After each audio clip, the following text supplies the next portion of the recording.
cómo vive un gay en Uganda, uno de los países más homofóbicos del mundo. No estamos hablando solamente de países musulmanes. En muchos países cristianos ser gay es ilegal. Para ser judío tienes que nacer judío y entonces un judío que no procrea es un judío proscrito. El mismo Dios daba instrucciones de genocidios, violaciones, saqueos. Los hombres de la tribu tienen que desfilar ante las mujeres en una especie de concurso de belleza. Pero ahí no es un tema homosexual, es un tema de travestismo. Pueden ser todo lo locas que quieran, pero no pueden tocarse. La gente ha asumido que si eres gay tienes que ser de izquierda. Y el liberalismo existe en la izquierda y existe en la derecha. Antes de que Carlos Bruce lanzara su proyecto de ley de unión civil, a la marcha iban 4 gatos. Gente que dice o matrimonio igualitario o entonces nada. El problema no son los activistas de izquierda, yo creo que el problema son más los políticos de izquierda. Debería haber una avalancha de parejas homosexuales enjuiciando al Estado.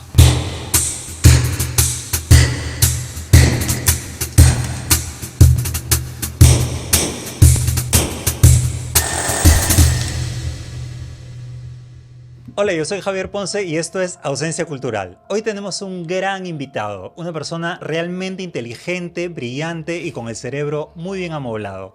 Estamos con el politólogo especialista en política internacional, Max Kessel. ¿Cómo estás? Hola Javier, gracias por invitarme. No sé qué he hecho para merecer esto. ¿Qué he hecho Aquí como estoy. como la película de Almodóvar? ¿Qué he hecho yo para merecer esto? Bueno, tú además de analista político y de especialista en la política internacional, queremos decir que tú no te ocupas de la política nacional. Obviamente me entero lo que pasa porque vivo acá y porque la gente habla y porque también leo, aunque sea los encabezados de los noticieros, pero no es mi especialidad y no es algo en lo que quiera especializarme tampoco. Claro, pero siempre uno está mirando la política internacional también en relación a lo que sucede aquí. Es decir, en qué nos puede afectar, por ejemplo, ahora que el presidente Trump ponga algunos aranceles, en qué nos Yo afecta. creo que hay demasiada gente especialista en política nacional e incluso en cómo nos va a afectar. Hay unos buenos ejemplos en el país, de todas maneras, pero hay poco de análisis y de contexto internacional, independientemente de lo que pase acá o cómo nos afecta acá. O sea, la guerra en el Congo, la guerra en Sudán prácticamente no nos afecta en lo absoluto, ¿no? Pero me gusta mucho leer sobre qué es lo que pasa en el Congo, qué es lo que pasa en Sudán también, ¿no? No solamente lo que nos afecta a nosotros. Faltan más voces en el Perú, ¿no? Que te den contexto, análisis, opinión de lo que está pasando a nivel internacional. Y en especial me gusta la actualidad internacional fuera de Latinoamérica. También hay muchas voces en el Perú que te hablan pues de Milei, de lo que pasa en México, de lo que pasa en Bolivia y en Chile. O sea, me entero y me gusta leer al respecto, pero tampoco es mi especialidad, ¿no? Quizás Venezuela es el único país en donde sí me he obsesionado un poco, aparte que estuve ahí recientemente, pero mi especialidad es más que nada fuera de Latinoamérica. Y estos textos que escribes sobre el análisis internacional los publicas en El Comercio, ¿no es así? Desde hace años que me llamaban como invitada para publicar de vez en cuando, por aquí, por allá, algún tema en El Comercio, y era muy infrecuente. Pero desde hace ya un mes y medio aproximadamente, me pidieron que tenga una columna fija, que sale cada 2 viernes, cada 15 días, una columna quincenal. Hubo una época también, de eso vamos a hablar más adelante, cuando estuve asesorando a Carlos Bruce en el tema de unión civil, en donde publicaba un poco más seguido también. ¿Y estas columnas también las publicas en alguna otra parte? Es decir, las retuiteas en algún medio. Antes yo era bien así, no sé, perfil bajo y solamente se las mandaba a mis amigos, a mi familia o a la gente que sabía que le podía interesar. Pero desde que ya me han llamado para ser columnista fijo, cada quincena en El Comercio, me he abierto un Twitter, un X, y ahí estoy colgando, he empezado a colgar las primeras columnas que he publicado y pronto voy a comenzar también pues a opinar sobre distintos temas que vayan pasando. Hasta ahora solamente hay columnas. Yo he leído algunas de las cosas que has escrito, bueno, todas en realidad, y te conozco hace mucho tiempo y siempre has tenido una opinión respecto a las cosas imparcial, sin sesgos. Entonces, tu visión sobre las cosas no responde a una agenda política, digamos, a ningún grupo político establecido. Es decir, si hay alguien de derecha al que hay que tirarle un golpe, tú se lo tiras, y si hay alguien de la izquierda que hay que golpear, también lo golpeas. Y si hay alguien de centro, aún mejor. Y si al de derecha lo golpeé hoy, dentro de 2 semanas puedo estar diciendo lo bueno de esa persona que ha hecho también. Claro. O sea, yo soy totalmente objetivo. Yo estudié administración de empresas, tengo mi vida también en el mundo comercial. Yo no vivo de publicar, yo no soy consultor, no trabajo para un think tank, no trabajo para... O sea, no tengo ninguna agenda, nadie me paga para escribir. ni busco dinero a la hora de escribir o de dar una entrevista o de publicar cualquier cosa. Incluso yo trabajaba en una empresa transnacional en Austria y la dejé, renuncié para irme a London School of Economics en Londres a estudiar una maestría en ciencias políticas. Y todos me preguntaban, pero ¿por qué estás dejando este puesto tan bueno, donde ganas bien, en esta transnacional, donde estás haciendo una línea de carrera para irte a estudiar ciencias políticas? O sea, ¿para qué? ¿En qué lo vas a usar? Y mi respuesta era muy clara, no tengo ni la menor idea. No sé para qué lo voy a usar. Pero encontré mi pasión un poco tarde en la vida. Y ahí fue que decidí, voy a irme a Londres y voy a aplicar a la mejor universidad. Solo apliqué a una universidad, que fue LSE. Dije, si no entro, sigo en donde estoy. Y si entro, renuncio y me voy a estudiar ciencias políticas porque me da la gana, porque me gusta. Así que así fue. Me fui, estudié esta maestría, la especialicé en estudios de conflicto, ¿no? Guerras, conflictos políticos, violencia política y la influencia de la religión en la política, ¿no? Porque tú puedes armar un poco tus maestrías en LSI. Cuando salí de ahí, seguí trabajando en una transnacional. Es más, le volví a tocar la puerta a la empresa a donde había renunciado y me volvieron a contratar, pero esta vez en Londres. Y seguí ahí unos años hasta que ellos cerraron las oficinas, se mudaron. Y ahí fue que entré 4 meses a hacer una pasantía a las oficinas privadas de Tony Blair, el ex primer ministro británico, en un proyecto bien interesante que se llama The Tony Blair Faith Foundation, en donde, a grosso modo, porque es un poquito complicada su misión, ¿ya? Pero a grosso modo ellos buscan empoderar las alas más pragmáticas y más liberales de las distintas religiones para que las alas fanáticas, las alas ultraconservadoras no tengan tanto poder y haya mucho más diálogo intercultural e interreligioso. Yo no tengo religión, yo no soy creyente. No querían a alguien también que represente a ese grupo, ¿no? Entonces hicimos un equipo bien interesante había una musulmana, había un católico, un evangélico, un judío, estaba yo, un hindú, un budista, etc. Entonces fue una bonita experiencia. Luego de eso salió una oportunidad aquí en Lima y regresé. Pero antes y después, tú siempre has hecho unos viajes extraños. Extraños me refiero porque no son, no sé, necesariamente los sitios y los destinos a los cuales la gente normalmente va de turismo, ¿no? Sitios peligrosos, sitios agrestes, sitios en los cuales, por ejemplo, una orientación sexual no heterosexual que es penada, perseguida. Entonces te has ido a meter a la boca del lobo, Sí. en donde finalmente a mí me interesaría preguntarte esencialmente por qué es importante viajar. ¿Qué cosa crees que te ha aportado a ti visitar estos sitios? Bueno, te mencionaste hace un momento de que hago mi mejor esfuerzo por escribir o publicar, opinar sin sesgos y sin estar comprado con una ideología. Ujú. ¿Ok? Porque no solamente entre gente que escribe y publica y opina de política, sino en general, la gente suele comprarse con ideologías o con tribus, ¿no? O con religiones, que para mí son un tipo de ideología. Claro. Entonces, esta mentalidad tribal es causante de, en mi opinión, la gran mayoría de problemas que hay alrededor del mundo. A mí no me gusta seguir recetas. No me gusta seguir recetas de que si tú crees en esto, entonces, por lo tanto, tienes que creer en estas otras 20 cosas. Y si no crees en una de estas 20 cosas, y eso pues, seguramente lo vamos a tocar más adelante de nuevo, entonces eres un hereje y tienes que ser expulsado de la tribu. Yo no pienso así. Tengo un pensamiento bastante pragmático, bastante científico, creo yo, quiero creer, y no me gusta comprarme ninguna receta, ninguna ideología de ningún tipo, ni política, ni religiosa, ni ningún tipo de ortodoxia, ¿no? Sí, la gente suele pensar en paquete, ¿no? Me Así compro la es. receta completa, entonces yo soy gay y por lo tanto tengo que ser de esta posición política y abrazo toda la bandera completa y de manera absolutamente acrítica. Pero es que Claro. el cerebro no está preparado para pensar, pues Helmut. Tenemos una masa encefálica bastante floja. Es que mucha gente en el mundo, o demasiada gente en el mundo, le endilga sus valores morales a alguien, o a algún libro, a algún texto. Voy a dejar que el pastor decida por mí qué cosa es bueno o malo. Voy a dejar que este libro decida por mí qué cosa es bueno o malo, Escrito por ¿no? una serie de personas hace más de 2000 Así años. es. O esta ideología, ¿no?, de este grupo, ellos me dicen qué está bien y qué está mal, en qué tengo que creer y en qué no tengo que creer. Entonces ya, así pues... ¿A quién odiar y a quién es más aceptar? fácil, así es, ¿no? Porque te da flojera pensar. Pero tenemos que hacer todos el esfuerzo por llegar nosotros mismos a nuestros propios valores morales, ¿no? En base a la lógica, a la razón, a la evidencia.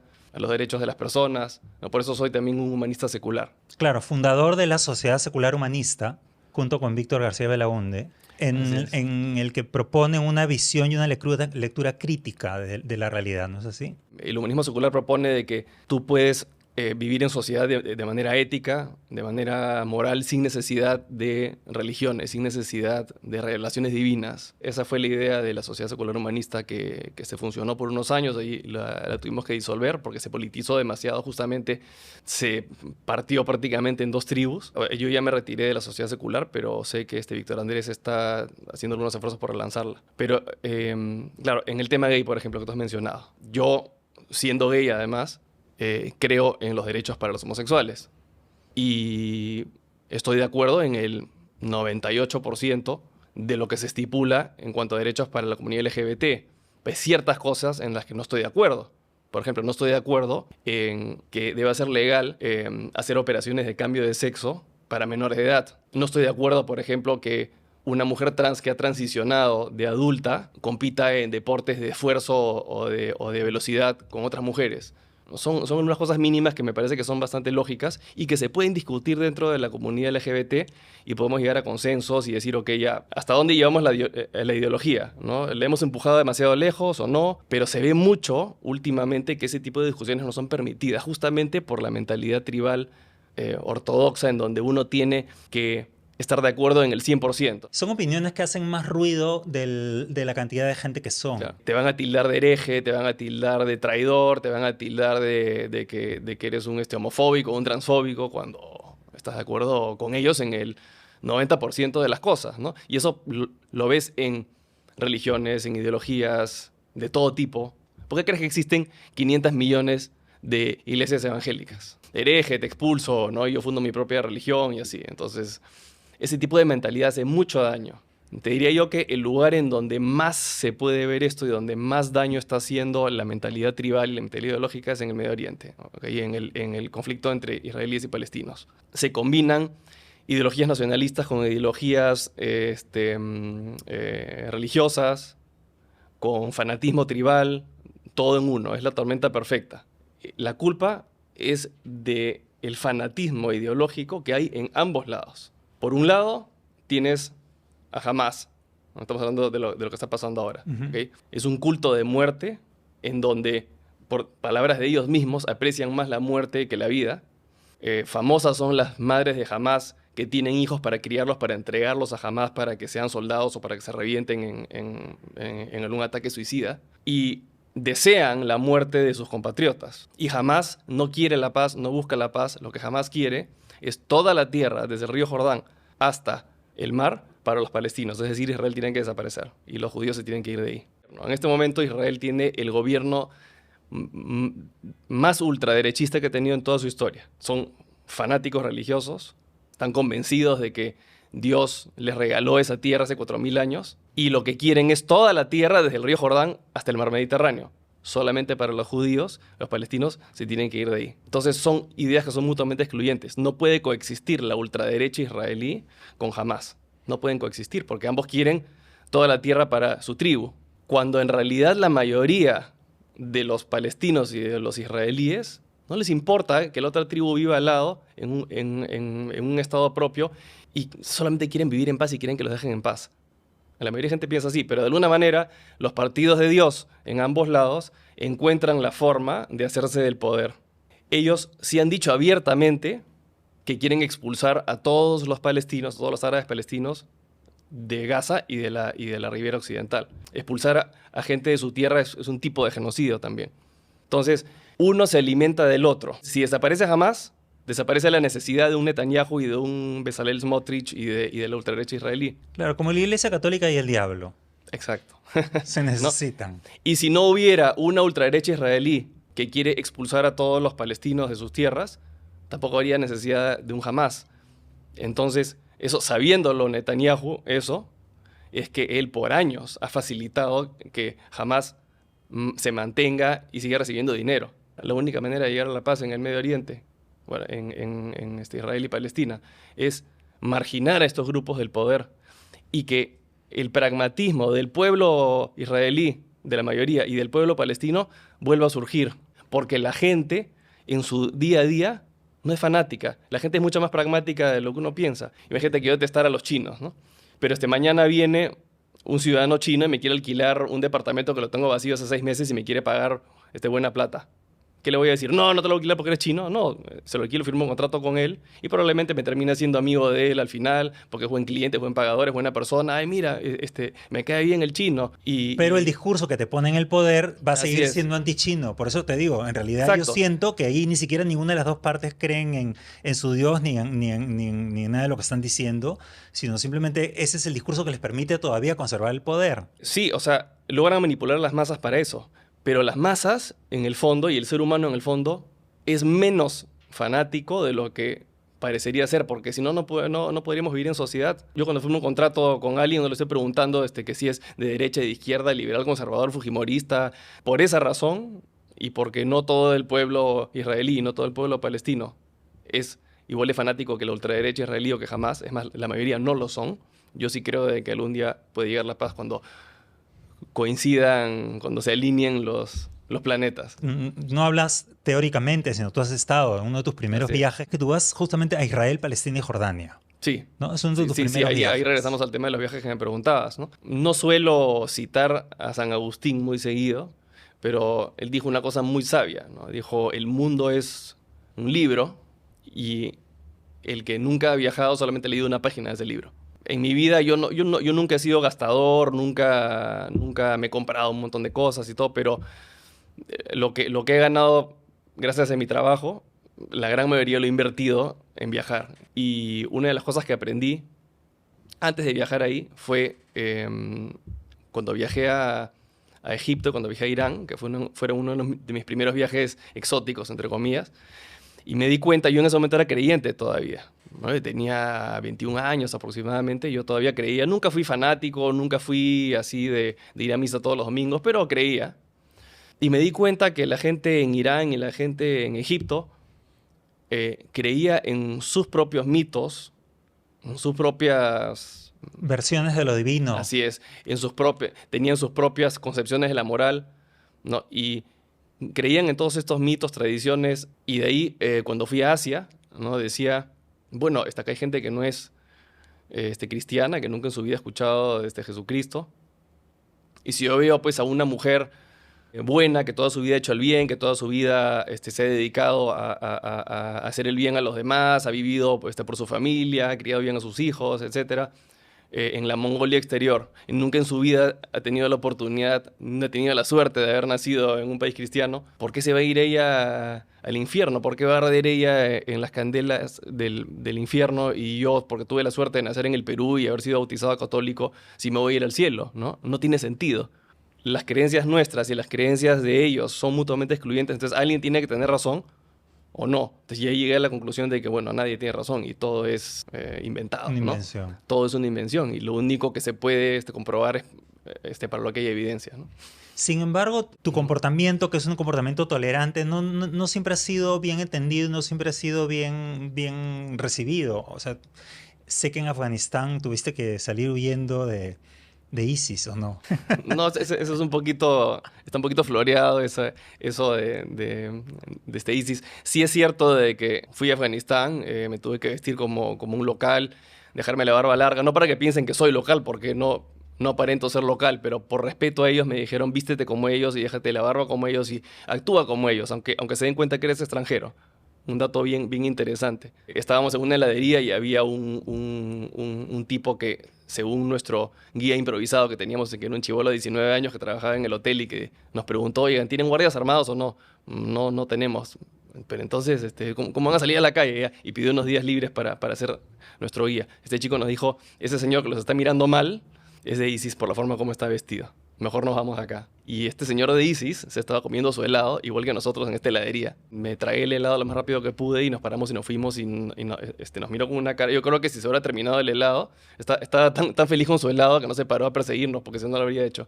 Por la forma como nos miraba, especialmente a mí, no sé por qué, me miraba mal a mí. Pero sí, ese viaje a Afganistán fue muy interesante porque me di cuenta cómo O sea, ¿qué cosa puede pasar cuando tienes una mentalidad medieval, una mentalidad extremadamente fanática, extremadamente tribal en un gran ámbito de la sociedad, en la mayor parte de la sociedad, y les das ametralladoras y granadas y pistolas y carros, ¿no? Y en un estado de derecho que no existe, en donde se te podría haber agredido y asesinado y no pasaba nada. Claro, o sea, imagínate agarrar armas modernas, tecnología moderna, celulares, ametralladoras, carros y todo, y llevarlos a la Europa del siglo XI.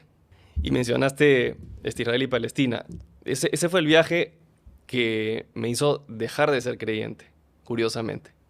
Porque estaba yendo a Israel, entonces dije, voy a estar en Jerusalén, en el Mar Muerto, voy a estar en Belén. En Entonces, Tierra en Santa. Tierra Santa, voy a pasar por todas las etapas de la cruz, voy a estar en la iglesia del Santo Sepulcro. Y agarré una Biblia, me compré una Biblia y me puse a leer. Primero leí los evangelios y de ahí, cuando terminé los evangelios, que no son tan largos, dije, voy a empezar a leer desde el principio. Y mientras más leía y leía y leía, más me horrorizaba con lo que leía. En especial con el Antiguo Testamento. El mismo Dios daba instrucciones de genocidios, violaciones, saqueos, asesinatos de niños, toda clase de cosas. Les invito a los que me están escuchando que no hayan leído la Biblia, que va a ser el 99%, que lean solamente los primeros 5 capítulos. Solamente los primeros 5 capítulos, del Génesis hasta el libro de Números. Es un horror. Y con eso van a dejar de creer. Los reto. Los reto. Este personaje es un personaje digno de adorar. Además, Jesucristo supuestamente es Dios, ¿no? Es parte de la Santísima Trinidad, por lo tanto es lo mismo. Entonces, esta es una versión anterior a Jesucristo que está ordenando genocidios, masacres, violaciones, etcétera, y que está diciendo de que a los homosexuales hay que ejecutarlos, a los hombres, dicho sea de paso, nunca habla nada de las lesbianas, no. No es que, como dice el cristianismo, el hombre fue creado a la imagen y semejanza de Dios, sino que Dios fue creado a imagen y semejanza del hombre, y no solamente de cualquier hombre. Dios fue creado a imagen y semejanza de un emperador tirano de la antigüedad. Los celos, la crueldad, la forma como te obligas o pena de muerte a que lo ames genuinamente, era la manera pues como gobernaban los tiranos de aquella época. Entonces, ¿cómo es posible que hasta el día de hoy estemos todavía intentando seguir un código moral creado por nómades del desierto de la Edad de Bronce? Tú mira cualquier capítulo de Star Trek de la nueva generación y vas a aprender más de ética y de moral que leyendo la Biblia. Más vas a aprender al Capitán Picard que de cualquier capítulo, de cualquier versículo de la Biblia. Esta visión absolutamente demencial de Dios, ¿se ha mantenido a lo largo de las siguientes religiones o no? Sí hay cambios, ¿no? Obviamente hay cambios, sobre todo en el cristianismo. El Dios del Nuevo Testamento tiene una personalidad distinta del Antiguo Testamento. Entonces, por eso es que la Biblia es tan contradictoria, ¿no? El caso del Corán es menos contradictorio porque fue escrito por una sola persona, que fue Mahoma. Pero heredan lo mismo, ¿no? La homofobia, por ejemplo, está heredada de una religión a la otra y luego la tercera también la hereda. De las 3 religiones abrahámicas principales, la más antigua es el judaísmo, ¿no? Y el judaísmo, pues, los orígenes del judaísmo son los más oscuros porque es la más antigua, ¿no? Pero proviene, pues, de algún sincretismo de religiones que hubo aproximadamente en el segundo o tercer milenio antes de Cristo. Por distintas razones que podríamos tener toda una entrevista al respecto, veían como algo negativo la homosexualidad. En gran parte porque no procrea. Encima, como la gente se moría como moscas en esa época por cualquier cosa, tenías que procrear y te tenías que multiplicar para que tu tribu sea más fuerte, más grande y por lo tanto sea más fuerte que la tribu del frente, ¿no? Entonces, por lo tanto, pues, ser homosexual, bajo esa visión, no aportaba nada a la sociedad. De ahí viene este rechazo a la homosexualidad. Viene de las zonas más obscuras y abyectas del Medio Oriente de la Edad de Bronce. De ahí viene. Que en el caso del judaísmo lo puedes entender porque tú dices, bueno, el pueblo elegido y para ser judío tienes que nacer judío y entonces un judío que no procrea es un judío proscrito. Vaya y pase. Pero el cristianismo hereda este mandato de manera absurda porque tú al cristianismo no necesariamente tienes que nacer, te puedes convertir en cristiano. Entonces, un cristiano que no procrea da igual porque puede sumarse a otra gente de otras tribus. Y en el Islam aún peor porque ahí no solamente te puedes convertir, sino que ellos creen que es obligatorio convertirte. No es que el Islam cree de que te tienes que convertir obligatoriamente al Islam, sino que si tú sales del Islam, te vuelves un apóstata ¿no? Y por lo tanto, eso es un pecado mortal, ¿no? Para algunos especialistas del Islam, la pena es la muerte, otros dicen que no, que eso está mal interpretado, pero en algunos países como Irán o Arabia Saudita, la apostasía, es decir, dejar el Islam, legalmente conlleva la pena de muerte. En el tema de la homosexualidad, sí, ha venido desde antes del judaísmo, a través del judaísmo, luego a través del cristianismo y del islam hasta el día de hoy. En otras religiones de la antigüedad no había tal homofobia como en la religión. Los fulanis que encontraste en Níger, cuéntanos eso. Eso es muy gracioso. Pero ahí no es un tema de homosexualidad, es un tema de travestismo. Ya, bueno. más interesante todavía. Cuando vivía yo en Austria, hice un viaje que siempre había querido hacer a un país que se llama Níger, distinto que Nigeria, es un país que está al norte de Nigeria, que es francófono. Está entre los 5 países con el menor índice de desarrollo humano del mundo. Pero es muy interesante, justamente porque está un poco desarrollado y se conservan estos grupos de como vivían hace miles de años, ¿no? Entonces, en el Sahara, en el norte de Níger, la mayoría es de la etnia tuareg, que son musulmanes. Y dentro de los tuaregs, junto con los tuaregs conviven los fulani, que están un poco más al sur. Y hay un subgrupo de los fulani, porque la mayoría son musulmanes también, que no son musulmanes y que siguen con sus religiones animistas de hace miles de años. Y uno de estos subgrupos, que se llaman los Bodabe, tienen una costumbre muy interesante, que es que los hombres son los que se decoran y se adornan, y las mujeres no tanto. Son como pavos reales. El hombre anda siempre de muchos colores, adornado con sombreros y plumas y no sé qué, y las mujeres andan más sobrias, de negro. Y una vez al año, en septiembre, hay un festival en donde las mujeres cambian de marido, ¿no? Y para cambiar de marido, los hombres de la tribu tienen que desfilar ante las mujeres en una especie de concurso de belleza. Y los hombres se visten con vestidos muy ornamentados, con colores, texturas, telas, brillos y cosas. Se pintan la cara, se maquillan, se ponen plumas, sombreros, o sea, ya se cargan con cuanta cosa puedan encontrar, ¿no? Perfumes y todo, y toman un brebaje, que es una especie de droga que los hace hacer caras y estar siempre sonrientes y aparentar ser, ¿no? Muy joviales, y cantan, etc. Entonces las mujeres ven este concurso, este desfile, y eligen pues al marido que quieren, ¿no? Por ese año. Y eso se va repitiendo todos los años. Los musulmanes que viven alrededor, los tuaregs, los otros fulanis, los miran hacia abajo, ¿no? O sea, despectivamente. Y les dicen, pues, las drag queens del Sahara, ¿no? Realmente son unas señoras regias. Encima son flaquitos, altos, con caras muy finas, no tienen pelos. O sea, tienen con texturas bastante femeninas, entre comillas, ¿no? Entonces son muy graciosos y son además muy delicados y muy tranquilos, muy pacíficos. Nosotros tuvimos que buscarlos por 2 días, porque como son nómades no los encontrábamos. Y hasta que encontramos un grupo, les pedimos permiso para estar un par de noches con ellos. Y eran muy amables, y te llevan de la mano, y te enseñan su camello, y te enseñan la fuente de agua, y no sé qué, porque son nómades, ¿no? Nos invitaron a una carrera de camellos.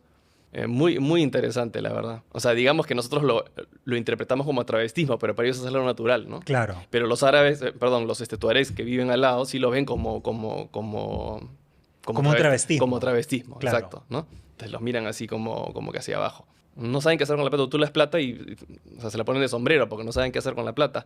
Nos dijeron, lleven bisutería barata, lleven cositas de fantasía, perfumitos, exacto, ¿no? Porque se vuelven locos por esas cosas, plumas, pelucas, o sea, todas las cosas que encontrarías pues Voy a llevarles mi camisa. en el backstage de una drag queen, se vuelven locos por esas cosas. Les encanta. Literal. Algún día tienes que ir, Javier. El camerín del Perseo. Empieza a ahorrar. Lamentablemente, porque esto ha sido en el año 2004. El día de hoy, yo ya no puedo ir a ver a los bodabes, porque todo su territorio ha sido tomado por Al-Qaeda del Sahara. ¿No? Mali, Níger, Burkina Faso, parte de Chad, ya son zonas en donde uno ya no puede ir. Felizmente fui cuando pude, ¿no? Me dio pena no haber podido llegar a Timbuktu. No, nunca llegué y ahora ya no se puede ir. Porque todo está tomado por Al-Qaeda y están en unas guerras civiles espantosas. Se los podrían haber eliminado incluso. No sé cuál ha sido, y es una tarea para esta semana. Voy a averiguar cómo les va, ¿no? Pero bueno. En estas guerras ideológicas también estuviste siendo voluntario en Uganda. Sí, sí. O sea, a mí me gusta mucho y creo que, no sé si hemos La guerra ideológica me refiero porque tú hacías un trabajo que luego era desmontado por ya me acordé, ya sé a qué te refieres. Por la otra, por los evangélicos. Yo, y esto también lo hice solamente por amor al arte, es más, o sea, no me pagaron nada, hasta yo tuve que poner de la mía. Me fui de voluntario a Uganda, aproximadamente 6 semanas, 8 semanas. Y mi trabajo me asignaron una cierta cantidad de distritos en una provincia alejada, en el centro de Uganda, y yo tenía que ir de aldea en aldea, juntar a la gente, y tenía mis traductores porque yo hablaba en inglés y la gente local hablaba en Buganda, que es el idioma local de ahí. Y tenía que explicarles qué son los microbios, qué son los viruses, cómo funcionan las enfermedades, cómo prevenir el HIV y la malaria, que son las principales enfermedades de la zona. Por lo menos en esa época era aproximadamente 15% de la población con HIV. Entonces yo tenía que irles a explicar, ¿no? Cómo prevenirlo, qué cosa es, por qué te enferma, etc. También les hablaba de planificación familiar, ¿no? Por qué es mejor tener menos hijos pero darles una mejor vida, ¿no? Que tener 40 hijos pero que estén tirados en el piso. Y atrás mío, muchas veces venían evangélicos de Estados Unidos, que en esa época, y me parece que lo siguen haciendo, iban detrás mío al día siguiente y deshacían todo lo que yo había hecho, porque les decían, no, la razón por la que tienes HIV y por la que te enfermas es porque no has rezado lo suficiente y porque eres un pecador. Entonces, si tú te quieres curar del HIV, tienes que rezar más y tienes que unirte a mi iglesia y yo te voy a curar del HIV con oración y con penitencia. Y así es como tú te vas a curar, porque tú eres un pecador y por eso es que te ha dado HIV. Y no usar condón. Los grupos católicos, sobre todo, eran los que decían que no había que usar condón. Claro, Juan Pablo II va al África, el continente más golpeado por el SIDA, y dice que el condón no hay que usarlo y que hay que recurrir simplemente a la abstinencia, ¿no? Porque el HIV es un castigo de Dios. Que no funciona ni aquí, ni en África, ni en ningún lado, ¿no? O sea, nadie recurre a la abstinencia. O me decían, oye, pero tú me estás diciendo esto, pero ayer... Porque era yo el que iba al día siguiente, ¿no? Pero ayer ha venido un blanco así como tú y nos ha dicho de que nosotros estamos enfermos porque no rezamos lo suficiente y que tenemos que rezar más. Entonces, ¿por qué yo te voy a creer a ti en vez del otro? ¿No? Entonces ya tenía que empezar, ¿no? Volver a explicar. Y era bastante frustrante porque decía, estos grupos que vienen a hacer este sabotaje manejan millones de dólares. Tienen, de hecho, más plata que los grupos que van con un discurso científico. Claro. Entonces, Uganda fue muy interesante y como yo estudié ciencias políticas y estudié estudios o sea, la especialicé en estudios de conflicto en parte, a mí me ha gustado siempre hacer turismo político, ¿ok? Ir a lugares en donde han pasado cosas como genocidios, guerras civiles, violencia política y aprender de qué es lo que pasó. Y se han hecho un museo, como por ejemplo en el caso de Ruanda, que fui después de Uganda. He estado 2 veces en Ruanda. La primera vez fui justamente porque había pasado 10 años del genocidio, un genocidio que ha sido la peor degeneración humana, incluso peor que el Holocausto, ¿no? Porque era toda la población unos contra otros, vecinos contra vecinos, primos contra hermanos dentro de familias. O sea, fue una degradación espantosa en donde mataron a 1 millón de personas en 100 días, a machetazos. ¿Okay? Y no fue un pequeño grupo del ejército, fue la población que se volvió loca. ¿Por qué? Por el pensamiento tribal. Los Hutus contra los Tutsis. ¿No? Por el pensamiento fanático, por el tribalismo, por la ideología. Ha sido el episodio de degeneración humana más grande, más terrible de la historia, creo yo, y encima en televisión, muy bien documentado. Entonces yo quería aprender sobre eso, quería aprender cómo es posible de que un pueblo haya caído en este tipo de degeneración. Y de ahí me pasé a Burundi, donde todavía estaba en plena guerra civil, pero hice mi tarea para saber por dónde ir y por dónde no ir. He estado también en Siria, pero estuve en Siria 1 año antes de la guerra. Estuviste en el Líbano también. En Líbano tuve una experiencia muy interesante, ya que combina el tema gay con el tema de ideologías políticas y guerras civiles y todo en un solo momento, ¿ya? Y es que Beirut es una ciudad muy liberal. De todas las ciudades árabes es la más liberal. Es la única ciudad que cuando yo fui en el año 2010 no había ningún problema en ser gay o en ir a una discoteca gay, porque habían discotecas gays. Hasta el día de hoy. O sea, sigue siendo el país más liberal en cuanto al tema gay del mundo árabe. En esa época oficialmente era ilegal ser gay, ya no, ¿ok? Pero en esa época lo era, pero no lo ejercían, o sea, no arrestaban a nadie por ser gay en esa época. Yo fui a una discoteca gay, y esta discoteca gay era muy graciosa, porque a pesar de que era evidente de que la mayoría de gente ahí era gay, nadie se tocaba ni nadie se podía besar, porque si es que te tocas o te besas, entonces ya estás rompiendo la ley. Entonces la gerencia de la discoteca decía: pueden ser todo lo locas que quieran y pueden bailar de la manera más desaforada y vestirse con lentejuelas y con crop tops, pero no pueden tocarse, porque entonces ahí sí no cierran. Ahí conocí a un grupo de chicos que nos invitaron a una reunión en una casa que era un cumpleaños de uno de ellos, ¿no? Entonces fuimos al día siguiente a esta reunión en donde habrían como 100 personas, era un departamento bien grande. Y en esta reunión tenías a musulmanes shia, tenías a musulmanes suní, tenías a cristianos, tenías a drusos, tenías a no creyentes. Todos estaban juntos en esa reunión. Y nadie tenía ningún problema el uno con el otro, a pesar de que sus padres se habían matado unos a otros en la guerra civil del Líbano de los 80s, que fue una guerra civil espantosa de todos contra todos. Pero ahí a nadie le importaba. Todos eran gays. A nadie le importaba. O sea, lo único que juzgaban era que también le caías, que también, no sé, te habías vestido, que tan guapo eras, yo qué sé. No, pero a nadie le importaba de qué secta eras, a qué religión pertenecías, que si tu papá de pronto le disparó a mi papá en la guerra civil, a nadie le importaba.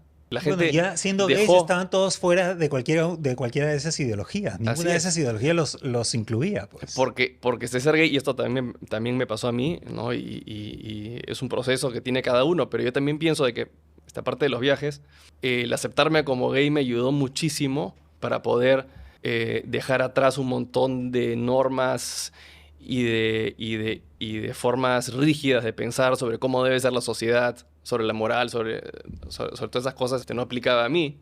Te dije: no, pero yo me considero una buena persona, yo soy una persona ética, ¿no? O sea, ¿por qué yo me tengo que ir al infierno, ¿no? A muchos gays nos pasa eso, ¿no? Que aprendemos a dejar atrás todas estas taras mentales. Y eso lo vi yo en carne propia, en vivo y en directo, en Beirut, en esta fiesta, Pero ahí ¿no? tuviste la suerte de ir a un sitio donde había un local gay, ¿no? Pero también has entrado en algún momento en otros países a Sí, sitios más sí. oscuros, porque haces también ese turismo a ver cómo se vive la homosexualidad en estos sitios. Donde es ilegal, así Sí, es. sí. Sí, sí, también con este afán de aprender sobre distintos ámbitos de las sociedades, ¿no? Cómo vive un gay en Uganda, por ejemplo, uno de los países más homofóbicos del mundo, en donde la homosexualidad está penalizada y perseguida. Tuve la suerte de tener la oportunidad en el London School of Economics en Londres, de tener a un amigo gay de Uganda, ¿no? Y porque no me cuentas cómo es la cosa. Y me dijo: mira, quiero que lo vivas en carne propia. Entonces me dio un dato, ¿no? Entonces llegué a... un fin de semana me escapé de la misión que tenía y me fui a la capital, a Kampala, y tenía que ir a una pizzería, ¿ya? Una pizzería tal. Entonces me fui a la pizzería y en la pizzería tenía que preguntar por el señor Pietro, un tío italiano. Le tenía que decir: oye, yo soy amigo de este chico, ¿no? El nombre del chico. Fulanito, sutano, vengan. Les presento a Max, por favor, encárguense de él. Y dije: bueno, ¿y ahora qué? Y me dijeron: te vamos a llevar a un lugar muy interesante. Entonces me subí con uno de ellos a una moto, sin conocerlos para nada, y me llevaron en la moto, pues, y en eso salimos de la ciudad, ahí a un descampado, ¿no? Y yo, en parte pensaba: pucha, esto suena peligroso, ¿no? Pero bueno, esos son los contactos de mi amigo de Londres, no creo que pase nada, estaba así un poco en conflicto. Hasta que llegamos de pronto, así en medio de la nada, en medio de los matorrales, una discoteca. Entramos a la discoteca y había un huevo de gente. Pero yo no los veía gays, porque había mujeres y todo también. Y me dijeron: no, vamos más allá. Y en eso, ahí, entre los pasillos, de la discoteca, llegamos a una zona de la discoteca y ahí estaban todos los gays bailando. Y ahí tuve la oportunidad de, hablando con ellos mismos, conocer pues cómo es ser gay en Uganda, ¿no? Y la verdad es que no se lo deseo a nadie.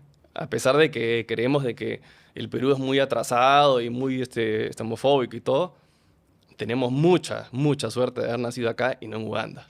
Y también cuando estuve en Etiopía, estuve en Addis Abeba, en la capital, donde también es ilegal ser gay.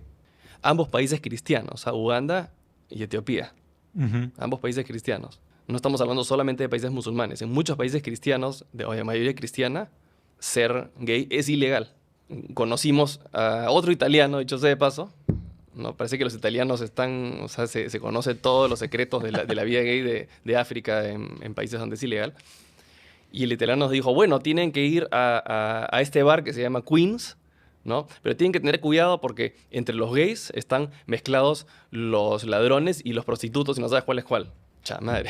¿Y ahora qué? ¿Cómo diferenciarlos? Así es, ¿cómo diferenciarlos? Entonces, por supuesto, a los 15 minutos de estar ahí, yo no tenía teléfono y mi amigo que estaba al lado fue a pagar al bar y pagó con un billete de 100 birr por un trago que costaba 7 birr y le devolvieron 3. Y le dijo, no, pero me tienes que dar 93. No, tú me has dado un billete de 10. No, te he dado 100. No, me has dado 10.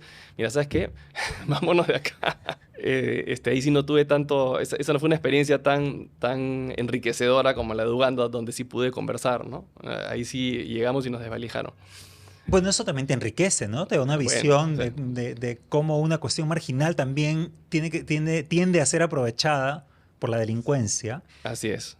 Y no tienes un refugio legal al cual tú puedas denunciar, ¿no? Porque ¿qué hacías en ese sitio? Claro, y los gays etíopes están expuestos a eso. Y no tenemos que irnos a Etiopía y a Uganda y a países tan raros. Yo he estado en el Pride de Budapest, en Hungría, en el año 2005, por ahí. Había más policías que gente marchando. ¿Es ilegal todavía ahí? No, pero es ilegal. Hay un miedo para nada. así. Es porque hay mucha agresión de los ultraconservadores en Hungría contra los gays y porque había miedo de que les tiren piedras o que los ataquen, o sea, que haya violencia. Claro. ¿No? Entonces eran muy pocos los que marchaban y muchos policías protegiéndolos, ¿no? Y yo decía, pero qué feo ambiente, ¿no? A diferencia de acá, y yo he marchado en la marcha de gay más de 10 veces en los últimos 10 años y nunca he visto un acto de violencia así al azar contra la gente que marcha. Y son multitudinarias, además. La toma de Lima, de los que protestaban contra Dina, creo que no tenían ni la mitad de gente que cualquier marcha gay de los últimos 5 años. Claro. Tú estuviste al lado de Carlos Bruce cuando estuvo haciendo toda la gestión de la Unión Civil. Eso fue lo primero que hice yo cuando llegué a Lima en cuanto a actividad política. Y él me habló pues de la visión que él tenía, ¿no? Y como congresista lo que él quería hacer por la comunidad gay. ¿No? Él venía del mundo de las exportaciones, él había trabajado siempre en el sector comercial. En esa época él no tenía mucho conocimiento del tema, pero tenía el poder de hacer algo porque era congresista, ¿no? Entonces hicimos buen equipo. Fui uno de los redactores del proyecto de ley en sí de Unión Civil, del 1 y el 2, porque se lanzó 2 veces, ¿no? La segunda vez fue con Alberto de Belaúnde también.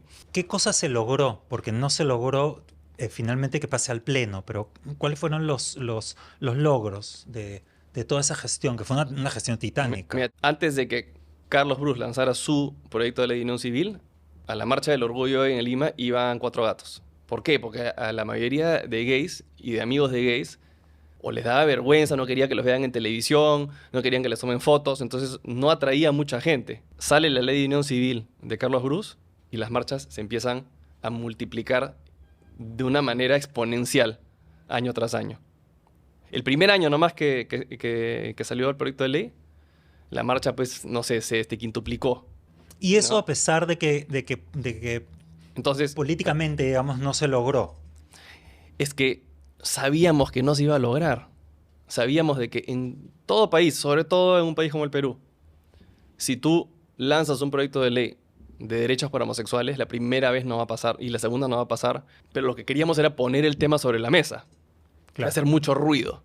Y por eso es que a los pocos meses de que se lance el proyecto de unión civil y Carlos Bruce sale del closet, empiezan a salir otras personas en closet. Empieza a salir Ricardo Morán, porque cuando hay visibilidad, ya los detractores no te pueden acusar que eres un monstruo, un pervertido, un desgraciado, un maldito, porque tienes un amigo que es gay, un vecino, un hijo, un hermano, un tío, un primo, y ves que son personas comunes y corrientes como cualquiera, hay buenos y malos como en cualquier grupo humano. ¿Quiénes en la política bloquearon el avance de ese proyecto? Bueno, los ultraconservadores, ¿no? Siempre, los ultraconservadores que no se esperaban de que sea el tema del que se hablaba en calles y plazas, en universidades, en comedores de familias, en canales de televisión. La aceptación de la prensa fue increíble. No nos esperábamos algo tan positivo de parte de la prensa. Tuvo Bruce una primera plana en el comercio diciendo soy gay en una foto con sus hijos. Así es. La sociedad acogió la causa mejor de lo que también nos esperábamos. Entonces, ¿quiénes son los detractores? Los conservadores. La suma de la derecha conservadora con la izquierda conservadora siempre son mayoría en el Congreso. En este Congreso, en el anterior y en el Congreso que había cuando se lanzó Unión Civil, ¿no? Ahora ya casi ningún país tiene unión civil. Todos han hecho el upgrade a matrimonio igualitario o han pasado de frente a matrimonio igualitario. Entonces, para que haya matrimonio igualitario en el Perú, que es lo que la comunidad LGBT quiere, es muy difícil que pase a través del Congreso. Eso debería hacerse a través del Poder Judicial, a través de las Cortes. Así es como se hizo en Colombia, así es como se hizo en Estados Unidos, así es como se hizo en Brasil. Lo están intentando, ¿no? Creo que hay personas que se han casado afuera, que están intentando que se valide Sí, pero todo lo que pase por el Poder Judicial es extremadamente lento. Entonces, sé que hay algunos esfuerzos, pero es todo muy lento y, en mi opinión, no hay lo suficiente. Debería haber más. Debería haber una avalancha de parejas homosexuales enjuiciando al Estado. Pero tendrían que ser parejas homosexuales que se han casado afuera y entonces quieren validar, Eso homologar su contrato exterior, digamos, aquí, o... Eso o que vayan a una municipalidad y pidan casarse y que la municipalidad los rechace. Y en el Congreso lo de Alejandro Cabero ha sido importante porque a pesar, como te digo, de que es un concepto obsoleto el de la unión civil, por lo menos es un avance. No, ahorita no tenemos nada. Hay miles de parejas homosexuales que la unión civil les va a venir muy bien, por más de que sea un concepto, pues, o sea, por más que no sea la totalidad de lo que queremos. Pero tú eres de las personas que piensa que o es la totalidad o entonces nada. No, ni hablar, jamás, o sea... Porque hay gente que dice o matrimonio igualitario o entonces nada. Y entonces se oponen a aunque sea el avance del No, de la unión yo no civil. pienso así. Yo soy una persona pragmática. Yo creo de que es mejor que hayan avances incrementales a que no haya ningún avance. Como te digo, van a haber miles de parejas homosexuales que necesitan de esos derechos, aunque no sean todos los derechos que podrían tener con un matrimonio igualitario. Y eventualmente pues se llegará al matrimonio igualitario, pero por lo menos se va avanzando. Ahora, como estrategia, eso de decir todo o nada, a veces sí funciona, ¿no? En Argentina propusieron matrimonio igualitario y los conservadores, no, matrimonio no, unión civil, unión civil. El pánico es siempre que van a adoptar niños, ¿no? ¿Tú qué piensas respecto a eso? O sea, ¿qué prefieren? ¿Que los niños se queden tirados en la calle o en orfanatos? Cualquier pareja de cualquier tipo que quiere hacer el esfuerzo por adoptar un niño, la gran mayoría le va a dar amor, le va a dar sustento, le va a dar una vida lo más de lo mejor que le puedan dar a ese niño o niña que están adoptando. No lo entiendo, habiendo tantos niños ahí que necesitan de una familia. Tú sabes que en Estados Unidos ya eso sucedió porque habían tantos niños en las casas de los hospicios que comenzaron a darlos a familias de acogidas y necesitaban tantas que simplemente comenzaron a entregarlas independientemente de si las parejas eran parejas de 2 hombres, 2 mujeres o eran parejas heterosexuales. Y con el tiempo fueron, obviamente con mucha vigilancia, dándose cuenta que no había ninguna diferencia entre los niños entregados a familias homosexuales o a Sí, familias claro, a estas heterosexuales. alturas, o sea, no había ninguna diferencia. a estas alturas ya hay muchos en estudios al resultados respecto. académicos, en resultados emocionales y todo, ¿no? Y hay muchos estudios al respecto, así es. Las parejas homosexuales forman familias también, son otro tipo de familia. Una pareja de lesbianas es una familia, una pareja de lesbianas que tiene a 2 niños adoptados o hijos biológicos, ¿no? de una de ellas o de ambas, es una familia también. Claro, además, la sexualidad de los padres no juega ningún papel en la crianza. O sea, no sé tú, pero yo no veía a mis padres en la cama jamás. Así es. Y a mí lo que me importó fue que me criaran bien, que me dieran valores, que me dieran seguridad, que me dieran alimentación y Uno es lo educación. que es. O sea, Exacto. si eres gay, no importa que tus padres, o sea, si eran gays o no eran gays, igualito vas a salir gay, pues, ¿no? O Sí, sea, no, en ningún momento nos educaron para ser gays, igual salimos gays, así ¿no? es. O sea que Así la es. educación y la cultura y todo eso no jugó ningún papel. Pero la forma más perniciosa de pensar para mí es cuando incluso se atreven a decir, estamos en contra de que una lesbiana salga embarazada, ¿no? Inseminada artificialmente y que tenga un hijo, porque eso es antinatural y porque esa lesbiana le está privando a ese niño de un padre, ¿no? Perdón, no le está privando de ningún padre, le está dando la vida. Consiguen el asunto como que hay un montón de niñitos flotando por el aire y de pronto, ay, mira, hay alguien que está embarazándose. Ah, no, pero no Eh, va a tener papá. No, no, no, entonces ya te arruinaste la vida, ¿no? Así es. No, o sea, imagínate pues esa manera de pensar, ¿no? Bueno, mi mamá dice siempre que todas las deformidades sociales que conocemos y emocionales vienen de familias heterosexuales y que probablemente los gays lo hagamos mejor. Es Ahora que posible, es posible. ya vendrán los estudios. Ya vendrán los médicos, como Así es. decían por ahí. ¿Por qué crees que la gente ha asumido que si eres gay tienes que ser de izquierda? Buena pregunta. Como tú bien sabes, la izquierda originalmente no era muy pro-gay que digamos. Mm. Al contrario, era virulentamente homofóbica. Recordemos lo que hizo el MRTA en Tarapoto, ¿no? Con el asesinato de las mujeres trans. Sí, en las gardenias. Así es, en las Gardenias. Recordemos cómo el gobierno de Fidel Castro perseguía a homosexuales en los años 60, 70. La izquierda históricamente no era pro-gay, pero después de la caída del comunismo empezó a buscar algunas banderas que levantar y se unió a la causa pro-gay y hizo un giro de 180 grados, lo cual es bienvenido. Bacán que la izquierda haya cambiado, bacán que la izquierda haya recapacitado y haya cambiado de opinión y se haya vuelto en uno de los, en algunos países, no en todos, en uno de los proponentes de los derechos para los homosexuales. Pero no tiene la exclusividad. Yo te diría de que si hablamos de una ideología política que se caracteriza por defender los derechos de los homosexuales, no es la izquierda, es el liberalismo. Y el liberalismo existe en la izquierda y existe en la derecha. Pedro Castillo y la gente que lo rodeaba suele ser muy misógina y homofóbica, ¿no? Y sin embargo son de izquierda, entonces ahí, no, ahí hay algo que no cuadra, ¿no es cierto? Y sin embargo, Carlos Brus, Alberto Belaúnde o Alejandro Cabero, que son pro derechos de los homosexuales, no son de izquierda, son de derecha, ¿no? Entonces, ¿qué tan liberal eres realmente? No en qué parte del espectro estás. Claro, porque también hay una derecha casada con la Iglesia Católica Así es, que es que es conservadora. absoluta. Exacto. Claro, o sea, ¿quiénes han derrotado siempre los esfuerzos por avanzar los derechos de homosexuales? Han sido los conservadores, tanto de izquierda como de derecha. Lo que pasa es que en la época de Unión Civil, ¿quiénes eran los conservadores? La gran mayoría eran fujimoristas, pues. Entonces, por eso se asocia el conservadurismo con la derecha. Pero ¿quién era el que estaba al frente de los derechos gays? Carlos Brus, que también es de derecha. Y Carlos Brus se sacaba el ancho y se peleaba con los fujimoristas y con la iglesia por avanzar los derechos de los homosexuales. Derecha e izquierda trabajábamos de la mano, trabajábamos juntos. Habían reuniones en donde estábamos con Carlos Brus, estábamos con Indira Wilka, con Marisa Glave. Una cosa que hacen muy bien, por ejemplo, los activistas de izquierda, no los políticos, pero los activistas de izquierda es generar ruido. Entonces, nos traían, o sea, traían mucha gente a las marchas. Me acuerdo que había un grupo que, no te diría que de izquierda, pero eran un poco más simpatizantes con la izquierda, que se llamaba Unión Civil Ya, de unas chicas que en cuestión de 3 días, creo, ya habían armado una página web, una página de Facebook con miles de seguidores. O sea, en poco tiempo lograron comunicar la causa y causar una reacción positiva entre la comunidad LGBT mucho más rápido de lo que pudiéramos haber hecho cualquiera de nosotros. Creo que el problema por lo general son los políticos de izquierda que, en mi experiencia, en lo que yo he visto, han traicionado muchas veces a los activistas de izquierda, ¿no? Recuerdo cuando los activistas gays de izquierda decían hay que votar por Ollanta Humala porque nos ha prometido esto y el otro y el otro. Al final Ollanta Humala ganó a las elecciones y no hizo nada, ¿no? Y les tiró una patada.